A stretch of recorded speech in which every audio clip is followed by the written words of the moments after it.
الرحمن الرحیم ان اللہ وملائکتہ یصلون علی النبی یا ایہا الذین آمنوا صلوا علیہ وسلموا تسلیما. درود شریف پڑھنے ساتھ اللہم صلی علی سیدنا محمد وعلی آل سیدنا محمد وبارک وسلم. والصلاة والسلام علیکہ یا رسول اللہ وعلی آلہ وصحبہ یا سیدنا یا رب. چند معروضات آپ کی خدمت میں عرض کرنا چاہوں گا اپنی اور آپ سب کی اصلاح کے لیے. الحمدللہ رب العالمین، اللہ سبحانہ و تعالیٰ تمام جہانوں کا پالنے والا ہے. اس میں کوئی شک نہیں ہے کہ اللہ سبحانہ و تعالیٰ ہی سب کو پالنے والا ہے، لیکن یہ دنیا عالم اسباب ہے. یہاں پہ زندگی گزارنے کے لیے اسباب کی ضرورت ہے. ان اسباب کو اپنانا، ان اسباب کو اڈاپٹ کرنا ہم سب کی ذمہ داری ہے.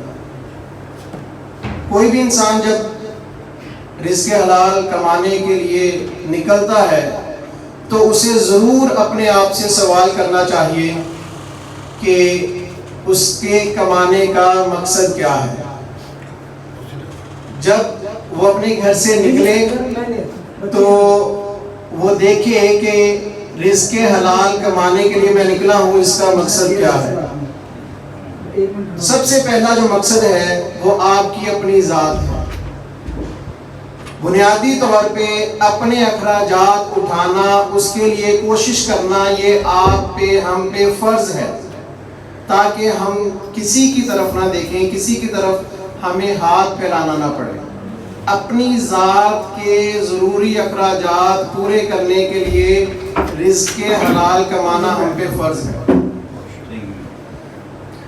اس کے بعد اگر انسان اور کمانا چاہتا ہے تو شریعت اس کی بھی اجازت دیتی ہے، لیکن ہمیں پوچھنا چاہیے اپنے آپ سے کہ کیوں کما رہے ہیں. دوسری وجہ والدین اور اہل و عیال، بیوی بچوں کے حقوق پورے کرنے کے لیے، انہیں اچھی زندگی گزارنے کے لیے مال اسباب پیسے چاہیے ہوتے ہیں، اس کے لیے کمانا، اس کی بھی شریعت اجازت دیتی ہے.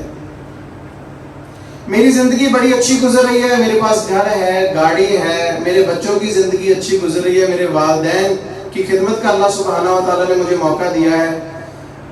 اب شریعت کہتی ہے کہ بس کرو، اور کمانے کی ضرورت نہیں ہے اور تم پہ کوئی ذمہ داری نہیں ہے. بجائے اس کے کہ دن رات ایک کرو اور نہ حلال دیکھو، نہ حرام دیکھو، نہ اپنی صحت کا خیال رکھو، نہ عبادات کا خیال رکھو. شریعت اس کی پابندی مجھ پہ نہیں لگا رہی. دو ذمہ داریاں لگائیں، وہ پوری ہو رہی ہیں. بس اب میرا کام ہے کہ میں اپنے باقی معاملات کو دیکھوں. ہاں ابھی میرا دل چاہتا ہے میں تھوڑا اور کما لوں. شریعت پھر ہم سے سوال کرتی ہے کہ اب کیوں کمانا ہے. میرا دل چاہتا ہے، ہم سب کا دل چاہتا ہے، کہ انسان کا دل چاہتا ہے کہ میرے کچھ قریبی رشتہ دار وہ ضرورت مند ہیں، کچھ بیمار ہیں، کچھ مقروض ہیں، کچھ یتیم ہیں. ان کی خیر خواہی کے لیے میرا دل میں جذبہ آتا ہے کہ اللہ سبحانہ و تعالیٰ مجھے توفیق دے، مجھے پیسے دے تو میں ان کی خدمت کر سکوں.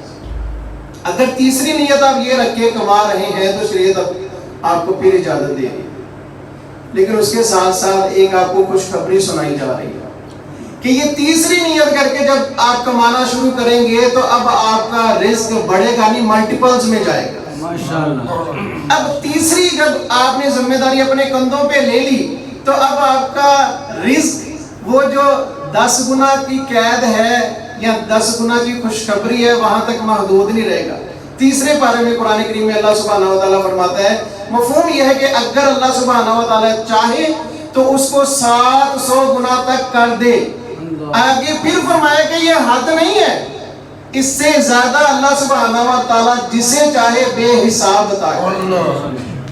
کیونکہ عطا کرنے والی وہ ذات ہے جس کی کوئی حد نہیں عطا کرنا. دنیا کا کوئی بھی انسان اگر عطا کرنا چاہے گا تو اس کی دولت کی، ویلتھ کی ایک لمٹ ہوگی، وہ اس میں سے دے گا اور بہت خیر کا ہوگا تو ساری دے دے گا. لیکن وہ ساری بھی تھوڑی ہوگی، پوری دنیا کی دولت بھی ساری تھوڑی ہوگی.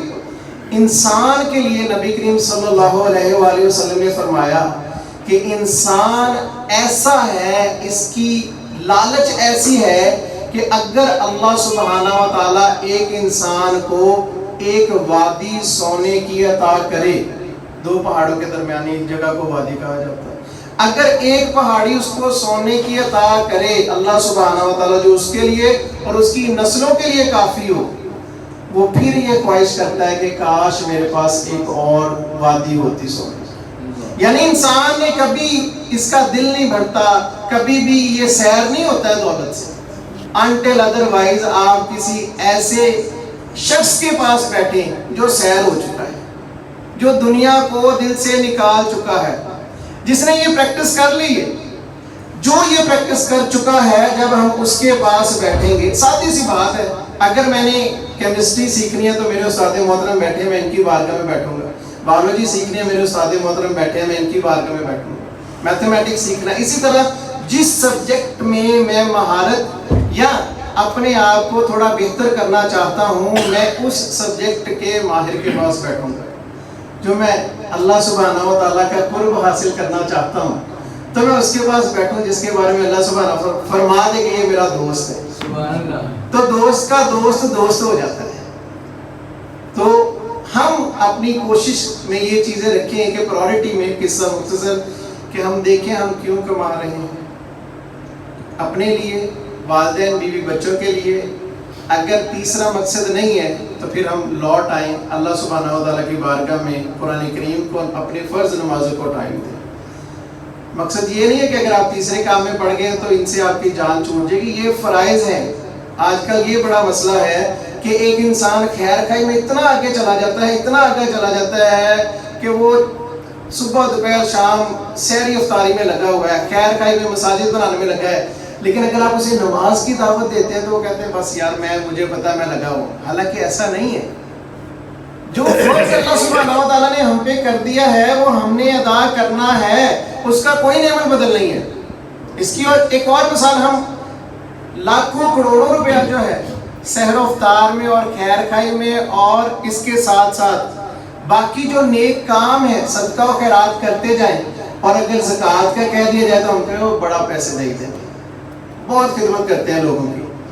لیکن اگر ہم ذمہ داری کے ساتھ اپنی زکوٰۃ کیلکولیٹ کر کے جس کو زکوٰۃ ادا کی جانی چاہیے، جو حقدار ہے، اسے نہیں دے دے تو ہماری زکوٰۃ ادا نہیں ہوئی۔ اگر ہم لاکھوں کروڑوں روپے اللہ سبحانہ و تعالیٰ کی بارگاہ میں صدقہ کر رہے ہیں تو پھر بھی وہ ایک جو ہم پہ فرض چیز ہے ہم اس کو ادا جب تک نہیں کریں گے، ہم اس لیول پہ نیکی کی جو روح ہے اس کو نہیں پا سکے۔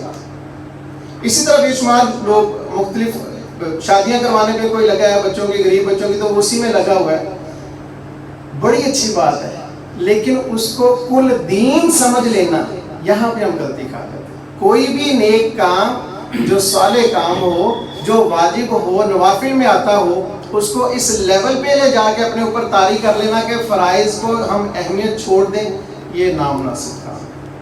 اللہ سبحانہ و تعالیٰ کی بارگاہ میں دعا ہے کہ اللہ سبحانہ و تعالیٰ ہمیں ایسے مواقع عطا کرے کہ ہم دین کو سمجھیں، دین کو سمجھنے کے بعد اپنی بساط تک اس پہ عمل پیرا ہوں۔ صحابہ کرام رضوان اللہ تعالیٰ علیہم اجمعین ایک آیہ مبارکہ سیکھتے، جب تک اس پہ عمل پختہ نہ ہو جاتا اگلی آیہ مبارکہ سیکھتے نہیں، تو یہ ان کا معمول تھا۔ تو اللہ سبحانہ و تعالیٰ ہمیں بھی توفیق عطا فرمائے کہ ہم قرآن کریم کو سمجھیں، احادیث مبارکہ کو سمجھیں، ان کو اپنی زندگیوں کا حصہ بنائیں، اپنی زندگی، اپنے معمولات جو ہیں ان کے مطابق گزارنا شروع کریں۔ اللہ سبحانہ و تعالیٰ کی بارگاہ میں التجا ہے کہ اللہ سبحانہ و تعالیٰ ایسے اسباب پیدا فرمائے کہ ہمارا وقت جو ہے فضول کاموں سے بچ جائے۔ جو بھی، جیسے آج ہم آئے ہیں، ایوب بھائی نعت شریف پڑھ رہے تھے، تو جو لمحے ہم نے اس میں بیٹھ کے گزارے ہیں وہ اللہ کی بارگاہ میں مقبول لمحے ہیں۔